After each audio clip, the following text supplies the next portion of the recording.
All right. So for those that don't know me, I'm Dame Finola, and I'm currently Kingdom Regent. And tonight's class is about how to up your garb game, not guarding, garbing. And Lady Rowan, who's the person who taught me how to sew, is going to give her tips and tricks, and we'll get things rolling. All right. Thank, thank you, everybody. Thank you very much, Steph, for the lovely introduction. To start off, my name is Stacey Burns, known in the game as Lady Rowan of Wovenfang. A little bit about me and my background. I have now been sewing for somewhere north of about 25 years. I started when I was a kid.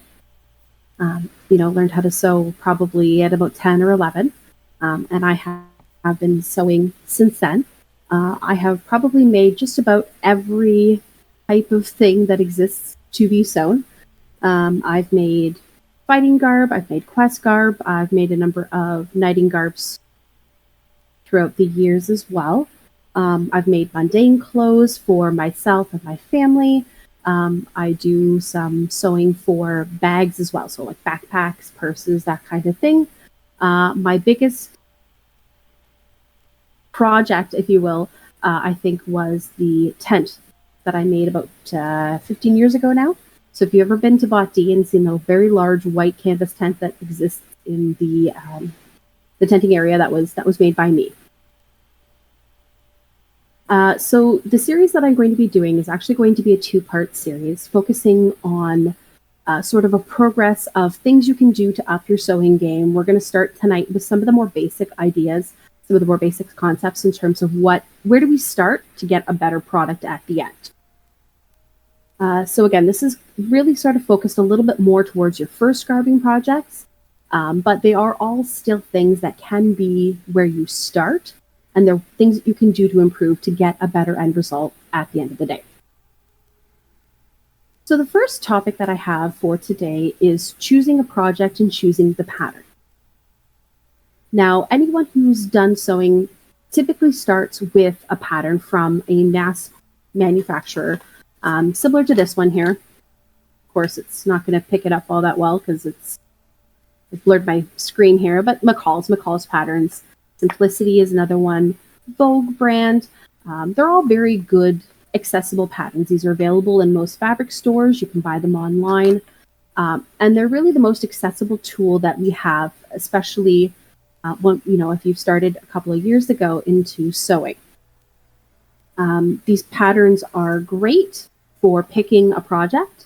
So a lot of these projects have different things you can do. You can mix and match the pieces to get all kinds of different projects. So the first point that I have is that when you're choosing a project, the best way to start is to choose a pattern. Now, again, pattern can come from a mass manufacturer company like McCall's. It can be something that you've purchased online. One of the things that is a newly emerging market in terms of patterning and pattern making is online stores. So there are a number of stores that I have purchased patterns from in the past, mostly for mundane clothes. Websites like Patterns for Pirates, Ellie and Mac, PeekabooPatterns.com. They're all online-only pattern stores where you can purchase patterns to print at home. Okay. There are also other avenues to purchase patterns, especially more niche patterns. So if you're looking for something beyond the basic cloak that you can buy on McCall's or Simplicity, if you're looking to emulate something that is a little more anime, a little more video game, a great resource for that is actually going to be Etsy. So Etsy.com, you can search for printable patterns on Etsy as well. I will caution if you are purchasing patterns on Etsy to make sure that you read through the terms and conditions of the pattern itself to make sure that you know what you're getting. Some of the patterns that are sewn on Etsy are one size only. So each individual listing is for a specific size of pattern.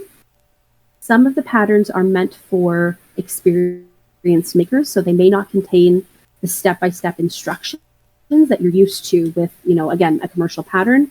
They'll give you all the step-by-step instructions on how to do them. Some Etsy patterns do not. it's a good idea to make sure that you're really reading through the terms and conditions in those cases.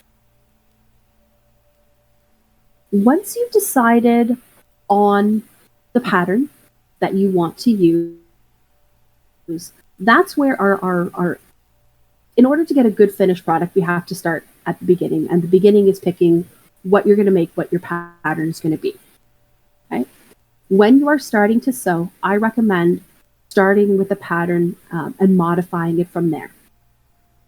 So it's always, if we purchase a pattern that has specific sizing to it, you will be able to sort of extrapolate from there. You'll be able to make a skirt wider, but it's a great place to start if you're just beginning. Okay? When you're picking a pattern, the other thing that you have to keep in mind is pattern sizing. Now, pattern sizing is not what we are accustomed to in terms of, especially in the what's considered the curvy models. So online pattern companies, you won't necessarily find men's fit, women's fit. You'll find a straight fit or a curvy fit.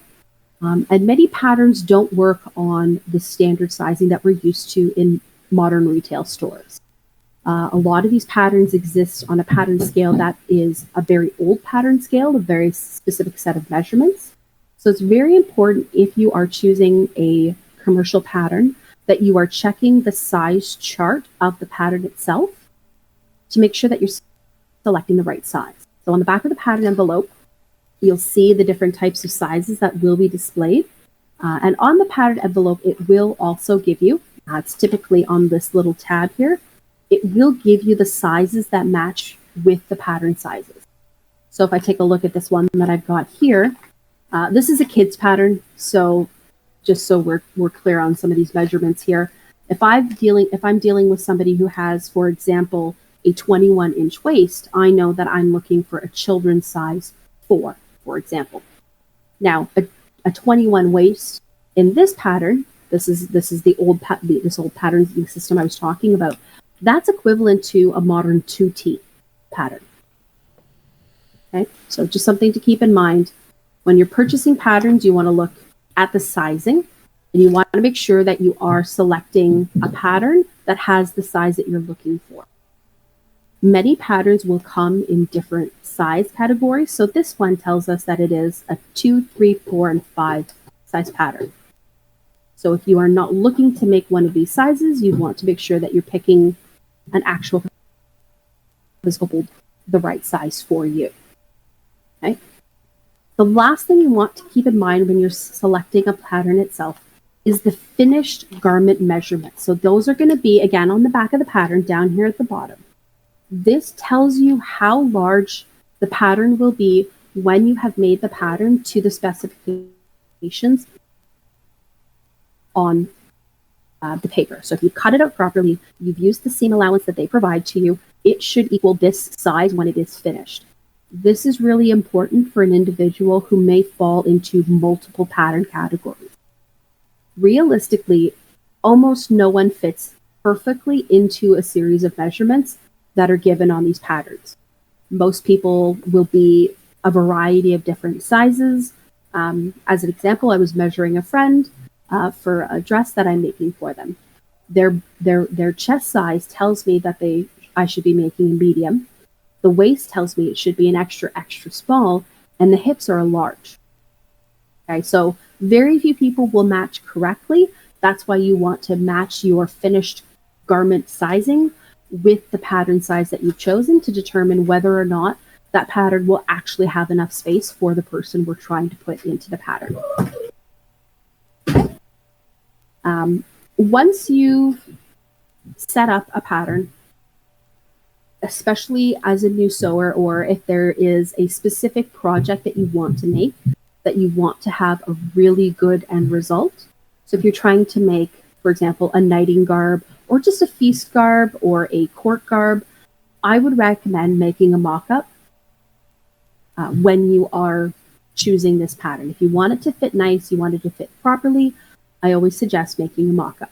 Now, a mock-up doesn't have to be useless, because what we can do when we're making a mock-up is we can choose to make the mock-up, for example, of less fancy fabric, less good fabric, so that it is, instead of being a court dress, it is a field dress. Instead of being a court doublet, it is a field doublet. So we can change the fabric that we're choosing for a particular garment in order to make a mock-up or a test of that item as well. So we don't have to just make a mock-up and then get rid of it. That's always an option. But when you're doing a mock-up, try to think of other things you can do with it. I've definitely, in the past, made mock-ups of certain things, new patterns I wanted to try. And they've ended up as various things. They've been gifted to other individuals. Sometimes they end up being monster garb or quest garb, especially if it's something where I've used a very inexpensive fabric that was never really intended to be worn long-term. I've used those for quest garbs at various points as well. So once we've picked our pattern, we've decided what we're going to do, then we have to do what I think is probably one of the most important things, is we have to pick the right fabric for the job that we want it to do, right? So where do we start with fabric? What do we want to do when we're picking a fabric? The first thing that I'm going to recommend to you is that when you are picking a fabric for the job, for a particular product, that you, at the beginning especially, avoid knit fabric. So those are the fabrics that have a large amount of stretch, something similar to a fabric that you would find in, for example, leggings. Those fabrics, as a beginner, are really very difficult to work with. They do require special stitches on your machine, which it may or may not have. They do require specific needles and thread as well. So I would avoid anything with too much stretch as a beginning garber to get the results that you're looking for. Typically speaking, with fabric, you want something that is tightly woven. So when you hold it up in front of you, for example, you can't read a book through it. You can still see light, but you can't read a book through it, right? You want something strong, resilient. Loosely woven fabrics are typically not ideal for most garbing applications. Now, every fabric has a place for a type of project, but things like tulle, which is sort of a polyester plasticky mesh fabric, is really not something you want to put on a garb unless you're putting it under, a skirt. And again, that's typically not a really great beginner project. Another fabric that I will tell you to avoid greatly is what's known as lame or lame fabric. It's a very shiny, very thin. You'll often see it in silver and gold. Sometimes around the holidays, you'll start to see different colors. Christmas, you might see like a rose gold, a green.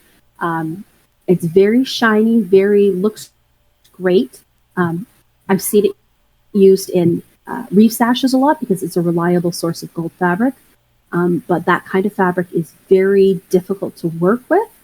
It frays very easily. It comes apart very easily. So things like that are not typically a great type of fabric to choose for a beginner project.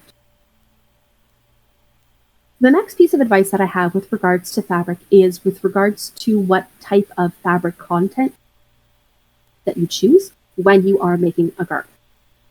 I will always recommend, and again, this is strictly a recommendation, I would always recommend looking at getting a fabric that is of natural materials, whether it be cotton, linen, wool.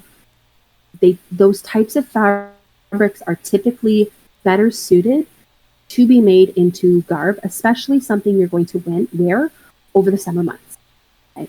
My preferred type of fabric for tunics, especially fighting tunics or company tunics, is always going to be linen or some kind of linen blend. So a blend is one or more types of fabric. In fabric, they're displayed as percentages. And the easiest way to remember is that the fabric is going to act most like the fabric that has the highest content. So if you have something that is 75% linen, 10% cotton, and 75 and 10, 85, 15%, polyester or something, it's going to act mostly like linen. Right? So it's going to have whatever those qualities are of that particular fabric.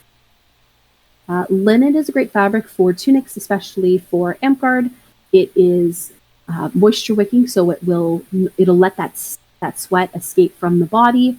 Cotton is also good for that because it does breathe a little bit better. Again, not as good as linen, but cotton is much better for. It is in a lot of cases a little bit more of an option. Especially again, if you're starting out, you don't want to spend too much money into this garb. So those are natural fibers. I typically recommend those. Now, that being said, synthetic fibers, so anything that's made of, typically you'll see polyester, does not mean that it's bad and that it doesn't have a place. But I would recommend that you be conscious of what your fabric you're choosing and what type of garment you're making. There's a very big difference between a tunic that you want to wear to a summer event. For something like that, you're going to want something cotton linen. You might also see viscose, which is technically speaking, is a natural fiber. It's sort of a byproduct of the milling industry. So like wood fiber. Sometimes bamboo is also listed under viscose. It really does depend. So that's an appropriate use of that type of fabric. Polyester can definitely be used for other types of purposes. If you want to make yourself a really nice looking bag, polyester can be great for that. Any type of, a lot of times cork garbs, some very beautiful fabrics are available in the synthetic fabrics. So you can find some really nice stuff to make a really beautiful court dress or cork garbs, or even like a vest to go over your garb, or a cloak, for example. There's some beautiful cloaks that I've seen done out of polyester fabrics. So that's sort of the things to keep in mind when you're choosing a fabric, is you have to know what you're going to use it for in order to choose the right fabric. Now, those labels that I'm talking about, the linen, the cotton, those are all going to be found on the bolts of fabric.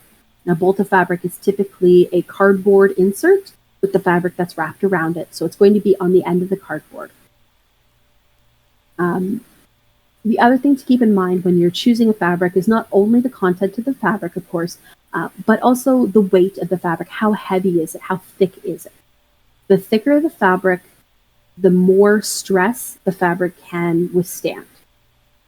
So when you're looking, again, if you're looking at something that you want for a top piece of fabric, you're going to want something that's a little bit lighter than what you would necessarily choose for something you're going to wear for example, for pants or for a skirt. One of my top picks for amtgard pants is actually going to be a cotton twill fabric. The cotton twill fabric is usually the best type of fabric that I found. Twill is a type of weave of fabric.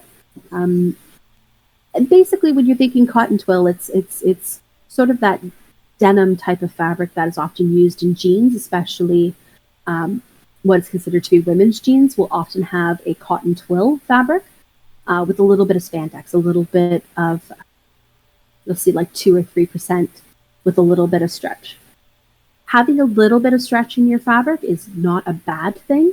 You just want to avoid fabric that's going to have a large amount of stretch as a beginner, because again, it's not usually an appropriate fabric for trying to make amtgard garb, because again, you need to be able to sew that fabric, and it's not as easy as a standard machine.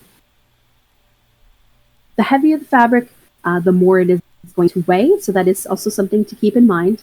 It is more difficult to hold up pants that are very, very heavy.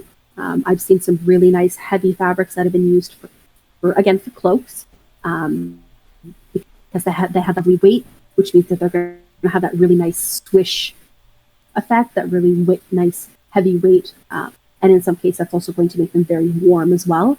So they're greatly used. They're used to great effect with things like cloaks. When we're looking for fabrics in the fabric store, because again, most of us will be, at least at the beginning, purchasing our fabrics in person so that we can see them, we can feel them. Fab, of course, can be purchased online by all kinds of sources. One of the best ones that I have found is a website called Mood, Mood Fabrics.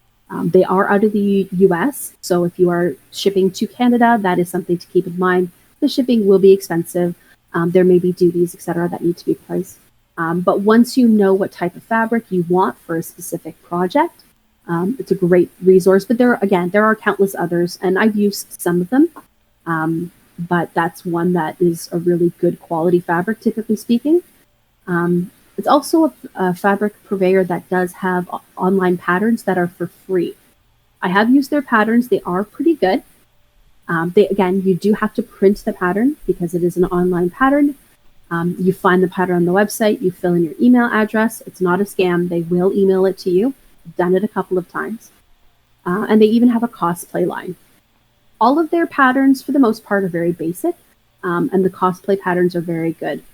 Actually, one of the staff actually has a dress that I made from one of the cosplay patterns from mood.com. It's a purple dress with a bunch of lacing. If anyone's ever seen her wear it, that pattern came from there.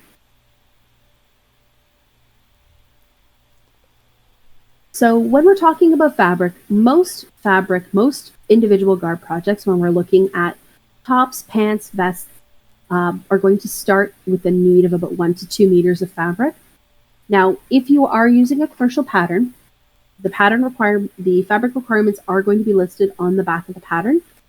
You have to simply figure out what size you're using, what it is that you want to make, follow the lines where they intersect, and that's going to tell you how much fabric that you do need to purchase.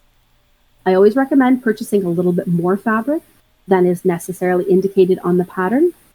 And that's simply so that you know and that you're sure that you have the fabric that you need in order to make the pattern itself. Okay? Also, having a little bit extra, very rarely does that come amiss. That fabric, anything that's left over after that project, if you continue sewing, will find a purpose, whether it gets torn into strips for a magic caster, whether it gets put together with something else to make goblin armor or a quest monster garb or something like that. That other fabric will rarely come amiss. The other nice thing about these commercial patterns, and most patterns in general, is that they will have fabric recommendations on the package itself. So here, this is a kid's costume pattern. It's for grubs and karate outfit. And this one, for example, recommends, up at the top here, it'll say suggested fabrics. This one recommends a cotton blend, or a novelty cotton. So a novelty cotton is, typically speaking, you'll see that with something that's highly patterned that is printed on a cotton fabric. So as an example, this monkey print that's kind of on the fabric, it's really hard to get this to focus on it. This is a little monkey print that would be considered a novelty cotton. And again, tons of different varieties are available. So I always recommend looking in the discount bins when you're looking for fabric. I always start there. Unless I'm looking for something incredibly specific, that's where I'm going to start my day. Because again, I'm looking for 1 to 2 to 3 to maybe 4 meters of fabric. Most of the bolts in the discount bins at the back only have anywhere from 1 meter to about 6 meters left on the bolt itself. Sometimes they have more, but often they have limited amounts. That's where I'm going to start. That's where you're going to find your best deals on fabrics. Each fabric store is going to have these in a slightly different area. Typically speaking, though, they're at the back. You have to go through all the currently available fabrics, all the full price fabrics to get to the end, to get to those fabrics. Again, you can read the information off of the bolts. Now, I mentioned them before, and drapery fabrics. So drapery fabrics are, typically speaking, polyester fabrics. As I mentioned before, these are great for certain applications. Again, if it's something that you're going to be wearing inside, if it's something that you're going to be wearing during the winter, or it's something you just want to be extra fancy, extra nice. Drapery fabrics is typically where you're going to find it. Now, these fabrics, again, are typically at the back of the store. They're typically wider than standard fabrics. Most fabrics are either 115 centimeters wide or 150 centimeters wide, and that information will be printed on the bolt itself. These can be upwards of 2 meters wide.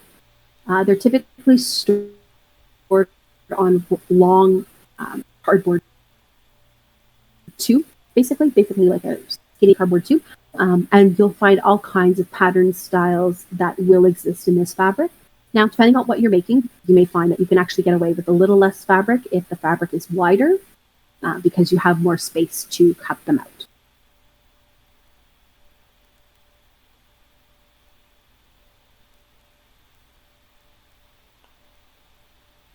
Okay.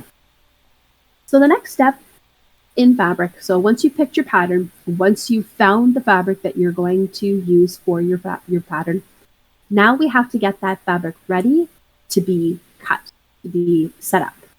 So the first thing that I recommend with fabric is that fabric should always be pre-washed for something you are going to wear. Just like clothing you buy from the store, when you bring that home, you need to wash that fabric before we do anything else with it. Okay? I typically suggest washing the fabric the way you intend to wash your garb at a later date. Let's face it, most of us, that's going in the wash with anything else that we have, and it's going in the dryer with our regular t-shirt, socks, underwear, and towels. At least that's how it works in my house. That garb goes into the washer, into the dryer, with everything else that might constitute the same color to make a load. There's a couple of reasons that you always want to make sure that you are washing the fabric before you do cut anything from it. The first thing is that with natural fabrics, with natural fibers, so your linens, your cotton blends, and your viscose, the fabrics are likely to shrink once they're exposed to the heat of your dryer. So nobody wants to make a beautiful garb, throw it in the dryer, or it gets put into the dryer by accident, only to have that fabric or that costume, that garb, shrink 2 sizes and no longer be wearable. Nobody wants that after they've put all this hard work into it. Okay? So you want to make sure that if you are going to be washing your garb, which you should be expecting to wash your garb, please wash your garb. You want to make sure that you throw that into the wash, into the dryer. It's going to remove extra dye that might exist in the fabric at this time. So it's going to take all that stuff out of it. It's also going to remove what's called sizing. Sizing is a product, you've probably also heard it called starch, that is put into fabrics to give them that crispness on the bolt, to make sure that they look appealing for individuals to purchase them. And the other thing that can exist on fabrics, especially if they've been shipped, is pesticides. Oftentimes, fabric is shipped in containers. The containers themselves may be sprayed down with pesticides. It may or may not be getting into the fabric, so it's always something that I highly recommend, to make sure that you're washing your fabrics, to make sure you get rid of all of this stuff before you even really touch the fabrics to do that. Once you've washed your fabric, the next thing that you're going to need to do in order to cut it out properly is make sure that your fabric is flat, whether that's by taking it out of the dryer when it's still warm, or whether it's ironing the fabric in order to cut out the fabric. You want to make sure that the fabric that you are laying your pattern pieces on is nice and flat. Okay? The only way to ensure that you are cutting out your pieces properly is to make sure that everything is laying as flat as possible when you lay down the fabric, when you lay down your pattern, and when you lay down and when you cut your fabric as well. So once you've got your fabric all sorted out, the next step is to put the pattern down and to start cutting out your fabric.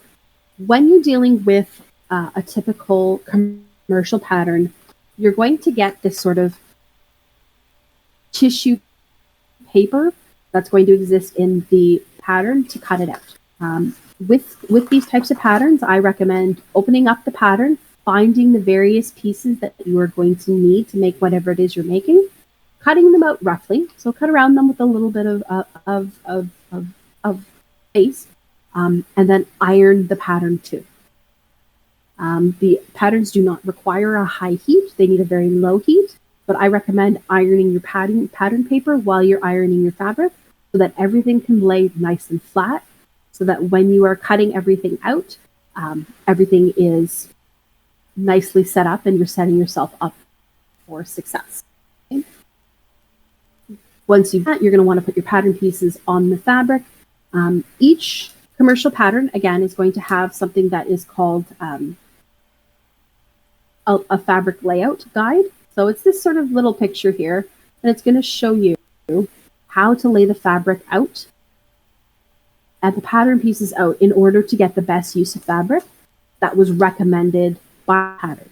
So it's important to remember that if we don't follow this cutting guideline, you move fabric based on what you bought, which is part of the reason I always recommend buying a little bit extra.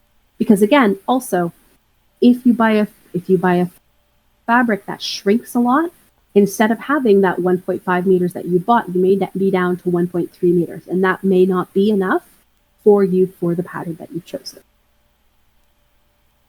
So once you've laid down your pattern pieces, everything is good to go. I recommend that you pin your pattern paper to your fabric before you cut. Some individuals like to use what's called pattern weights, which are basically just heavy weights that are placed down on the tissue paper to instead of pinning in order to cut around them. I recommend against them as a beginner because the fabric can shift around a lot, but you can definitely use them in conjunction with each other.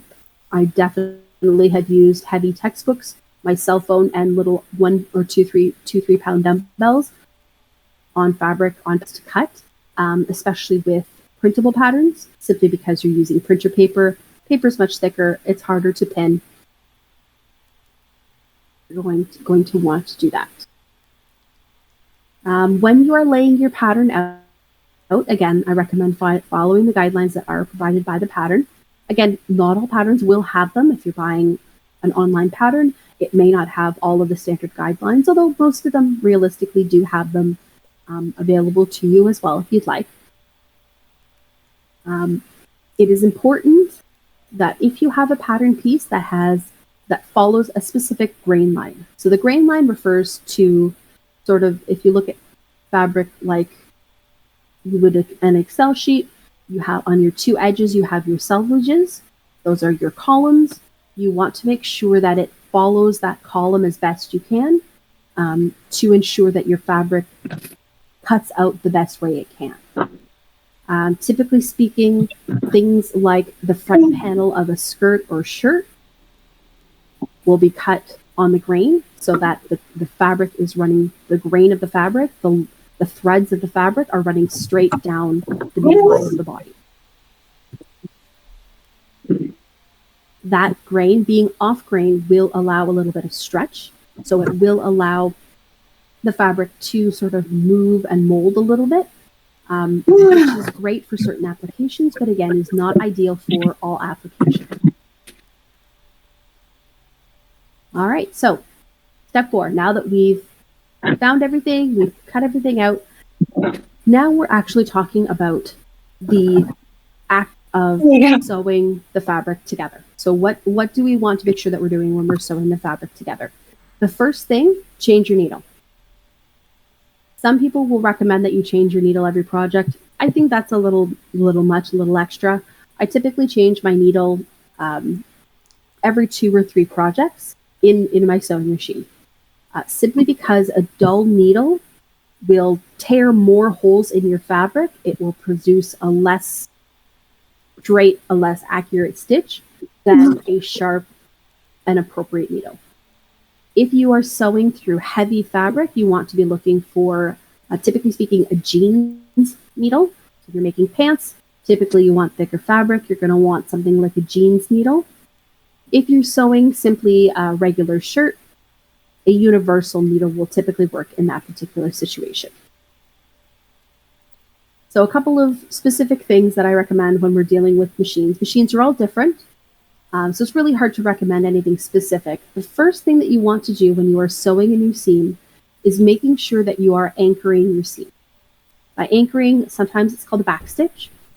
On most machines, you will have a lever or a button to press that will allow you to backstitch, which means that your machine will automatically sew forward. By hitting the lever, it will allow your machine to sew backward. Sewing over those stitches is known as backstitching. And when you are dealing with making a garment, you want to make sure that you are backstitching at the top and bottom, at the top of the seam and the end of or bottom of the seam, to ensure that it is really well secured, really well set up. Nothing is worse than creating something and realizing as you're going through that once you've sewn the waistband onto your pants, that your pants are splitting up the seam because we neglected to backstitch your pants. It definitely happens. The other thing that you can look for on some machines is specifically, it's known as an anchoring stitch or a stay stitch. It's an icon with two circles, so it'll be like a dot and a circle around it. That is an anchoring stitch. It typically does 3 to 5 stitches, depending on the machine. And just in one place. It doesn't move the feed dogs, those little metal things that are underneath it, doesn't move them at all. Depending on your machine, you may or may not have that option too. So the next thing I'm going to mention is that when you are sewing a seam where the stitching will be viewable on the finished product. So if you're, for example, hemming the bottom of your pants or you're hemming your sleeve, if the stitching is going to be visible, make sure that you are stitching on the side that's going to be visible. So what I mean by that is that if you are stitching, again, let's say the hem of your sleeve, you fold your fabric under twice to make sure that the raw edge is inside the seam, and you're going to want to make sure that you sew on that visible part of the fabric, the side that's going to be facing outwards. The reason that you want to do that is that typically speaking, the most aesthetically pleasing part of your stitch will come from the top needles. So that's the stitch that you are going to want to have on the outside.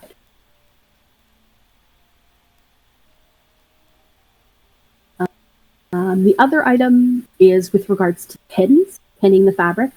I recommend that you pin the fabric when you're sewing two seams together anywhere from that you don't leave more than, typically speaking, 3 to 5 inches of space between your pins, at least, again, at the beginning. You want to make sure that the fabric is not shifting on you, because if we don't pin this fabric properly, because pieces of that fabric may be not on the grain, so they're on what's called the bias or the 45 degree, the stretchiest part of the fabric. If we're not making sure that these fabrics are pinned together, the chances of us ending up with fabric that doesn't match at the end are higher. I recommend it pinning from the ends, so you'll pin the top of your seam, the end of your seam. If you have any markings on your pattern for specific points that are to be matched up, that you then pin those pieces together and pin outward from them. If you don't have any specific spots on your garment that you are supposed to match up, I recommend starting in the middle and pinning outwards towards the ends. That's likely going to give you the best end result as far as pinning is going. The other thing I will recommend is not to buy the cheap dollar store pins. Those pins are terrible. Most of them are not sharp. Pins themselves are not terribly expensive, even from an online source. You can find them on Amazon. You can find them at the fabric store. It is worth your effort, in my opinion, to buy the slightly more expensive pins. Pins can last you a very long time, and the amount of frustration that you will get and the amount of damage you can do to your fabric, especially with a tightly woven fabric with a dull pin, is really big. You can really do a lot of damage to that fabric with a dull pin. It's not worth it. Just spend the extra $3 to $5 and buy the sharp pins from the store.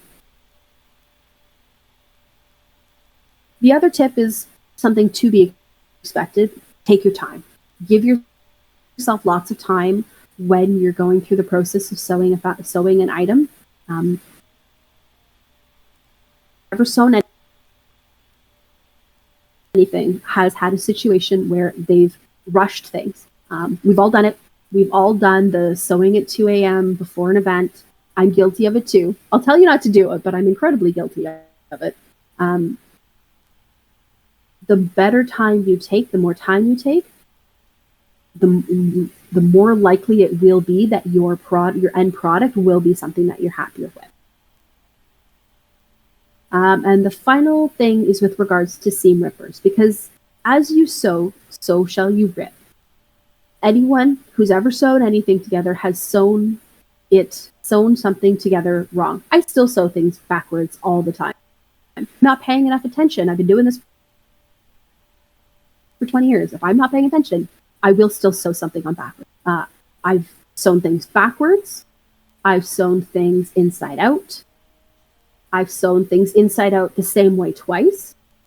And I did that within the last 6 months. So take your time, focus on what you're doing. The last thing is, as I was going to, is the seam ripper. When you are using a seam ripper, because if you're sewing seams, you're going to have to pull them out. You want to make sure that you have a seam ripper. When you're using that seam ripper, you want to start typically in the middle or at the very end of the seam that you just created, that you realize now is wrong, and work back towards the edges that you've backstitched. It's not a good idea to start trying to take your seam apart where you have backstitched. There's extra rows of stitching in there. That's not the great place to start. You're more likely to rip your fabric when you start there. Start somewhere in the middle, start 2-3 inches away from it. Use your seam ripper and then work your way back towards that seam, because as you pull the fabric apart, you'll be able to get the blade of that seam ripper up against the actual threads you need to cut instead of cutting the fabric itself. So that's my big tip with that respect. The last piece that we're going to touch on for tonight, because I am running to the end of my time, is regards to ironing. Ironing is very important when you're sewing. Ironing is what will get your seams, what will get your garb to look from something that has been thrown together to something that has been well constructed. When you are sewing, as best you can, almost all seams should be pressed before the seam is no longer accessible. So when you're sewing, if you're sewing, let's say like a t-shirt, for example, or a tunic, you want to make sure that you're sewing your shoulder seams and then you're ironing those shoulder seams before, for example, you attach your shoulder seam. Because again, this shoulder seam is going to go over your this shoulder seam is going to go over this top of the shoulder seam. So you want to make sure that when you are ironing, that you are ironing all this, you are sewing as far as you can before you need to sew over those seams. Then you're ironing them, and then you're sewing over the seams. That is what is going to get you sewing and ironing those seams is what is going to get you from your first and second garber up to, your fifth, sixth, and seventh garber. That can really be the big difference, is a well-pressed garment, well-pressed seam. Ironing also helps to set the seams. It helps set the thread into the fabric. But my biggest tip with ironing is there's two things that I can really recommend. The first of which, despite the fact that most irons have a place to put water in them, I don't recommend ever using it. I recommend using a spray bottle of water, spraying the water on the fabric, and then using your iron. I have had hundreds of irons. Okay, that's an exaggeration. So I've had about a dozen irons or so over my sewing career at this point. All of the irons that I have used that have been filled with water at some point have ended up with iron-filled water, that yellow iron kind of color water that inevitably gets spit up by the iron on a light-colored fabric. So I recommend avoiding that problem altogether. Just use a plastic spray bottle. You can find them at the dollar store, anywhere that you can buy one. Again, get it on Amazon, but use a water bottle and an iron. Don't put water in your iron. It never works. It causes all kinds of issues for your iron. I've had to throw out irons because they were no longer ironing properly and just leaving this trail of rust on my fabrics. It's not worth it. Just use a spray bottle. The other thing is to make sure that you are testing the heat on the fabric. You're testing the heat that you've set your iron to on the fabric in an inconspicuous place, or just a scrap left over from after you've cut it out, in order to make sure that your heat is not too high for your iron. Typically speaking, the higher the content, the cotton or linen content, the higher the fabric will accept before causing any issues. When you are dealing with polyester, you want to make sure that you're using lower temperatures. All of that is on the iron itself, but I always recommend testing it on a piece of fabric outside of that first to make sure that you don't have any issues with burning or melting the fabric that you're using. If you are very concerned about the fabric that you're using, you can always use what's known as a pressing cloth. You can buy those at the store, but realistically, any kind of smaller, thinner piece of white, off-white, oatmeal kind of cotton or linen can also work great for that kind of purpose. I've never bought a pressing cloth. I have a couple of pieces of fabric that I use that are left over from projects as an ironing cloth if you're concerned about the fabric that you are ironing, if you're concerned about whether or not you can iron it.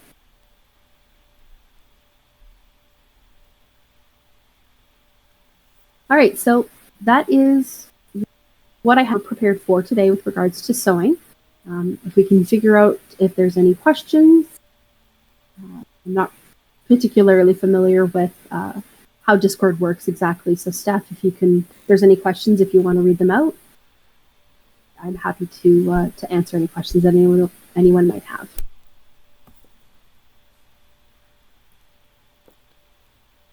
All right, I'm not seeing any questions in the schedule event, so now's your chance, folks. I'll give everyone a couple of minutes to just type out questions, and I'll just read them out so that no one has to be recorded if they do not want to be. While I'm just waiting to see if anyone types anything out, thank you very much for that presentation. And there will be a part 2 coming up later at some point, probably after November, because October is likely going to be Craigor talking about cooking, and then me doing a very short presentation about entering Dragon Master and the things you should include. And that will be coming up towards the end. Oh, we have a good question here. Hold on. How does one measure themselves for Garb if they can't get another person to help? In a mirror. When you are measuring yourself for Garb, if you have nobody else who can help, I recommend doing it in a mirror. And what you want to make sure that you are doing when you are measuring in the mirror, you want to make sure that the tape measure that you're using is flat and straight as best as can be managed. So that will help make sure that, for example, you've got the fullest part of the bust, if that's what you've been measuring. You've got the smallest part of the waist, if that's what you're measuring, and that your measuring tape isn't creating an angle for that. One thing you can also do is use things like door frames to measure certain things as well. So you can stand up against a door frame, take a pencil or a sticker or something like that, put it over your shoulder, and that will help you measure the distance, from shoulder to floor, for example, if that's what you're looking for.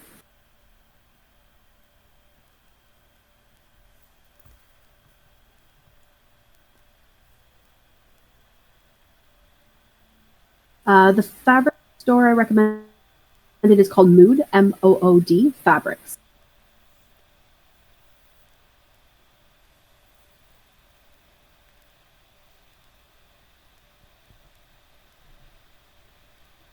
Can use fabric clothes that do fit you well. But one of the things that's important to keep in mind if you're doing that is you want to make sure that you are measuring a piece of clothing that has the same amount of stretch or weight that you are trying to emulate. So if you're looking at a t-shirt, for example, a t-shirt can be very stretchy.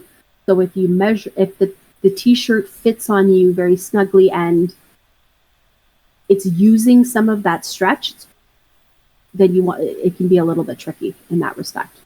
But if you've got, let's say, a well-fitting a blouse or something like that, a shirt that's well-fitting, that is made of a similar material that you're going to make your garb out of, that's an option as well.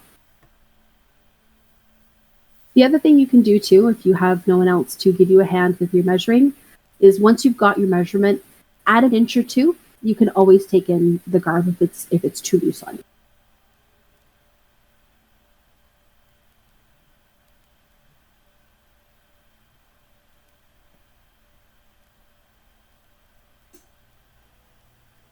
Exactly. It's easier to make it big. It's easier to make it smaller than it is to make it bigger. When you're looking at making something bigger, you'll often need to look at letting out seams. So you'll need to make your seam allowance smaller. You may have to cut the fabric and put a piece in. There's lots of different things you can do to make something bigger, but it is much easier to make it smaller. Sewing products I recommend. As far as machines, I'm very partial to Janome. That's my particular favorite brand. I would realistically, any brands that you can get at a major major retailer, such as Walmart, such as Fabricland, are generally decent, at minimum decent quality products. I don't really recommend getting anything from the dollar store if you can avoid it at all. It's typically very poor quality. So I really don't recommend. If I had to give you sort of a specific things that are well worth the money that you might spend extra for a better quality, scissors, needles, and pins. Anything that goes through that fabric, that is what you want to spend the money on if you have to prioritize, like we all have to prioritize. Fiskars is a good brand for cutting. So for scissors or rotary cutters, if you choose to go that direction, Fiskars is a good brand. Yeah, it's worth it. It's worth it, definitely. The fabric shears that I use were actually my grandmother's. They are very heavy, but man, do they hold an edge, and they can be resharpened.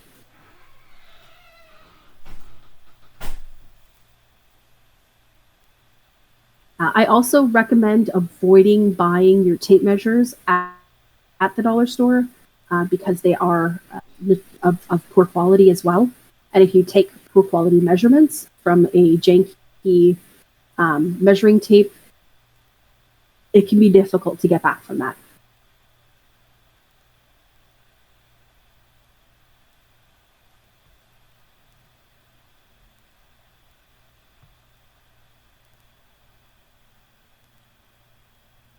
Oh, I see someone else is typing, so I'll just give them one more moment. Now's kind of your last chance to get questions in, folks. So if anyone has any questions, please type them out.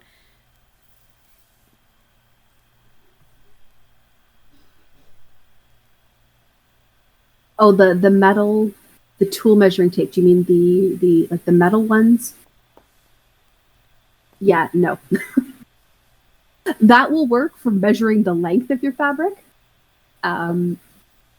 But that is it. You're going to need a fabric or they're called fabric measuring tapes, but really they're just made of a thin plastic. You can find those again at any fabric store. They come in a lot of different kinds. You can buy ones that retract, like the tool, like the regular tools as well. I have one. It's kicking around my house somewhere. It's just a little circle. And it's a measuring tape, and you pull it out, and you can measure, and then you can hit the button, and it goes back in. But yeah, the regular measuring tape, the ones that you buy at the hardware store, you can use it to measure the fabric that you're you're using. You can use it sometimes to, if you are making your own patterns, when you get, if and when you get to that stage, you can use it. Yeah, that's exactly what you want to use in terms of, that's what I mean by cloth measuring tape. But there's lots of different kinds, lots of different colors. They're a very inexpensive tool in general.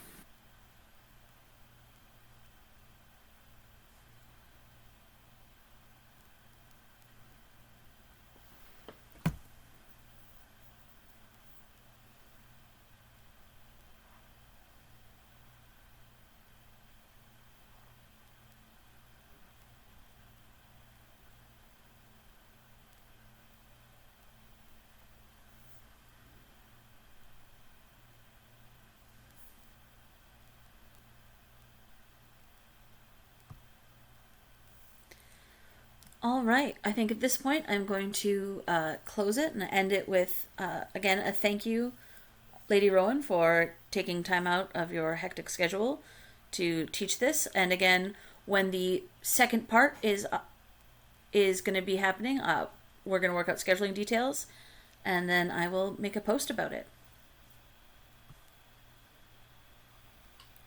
Thank you very much. Have a great day.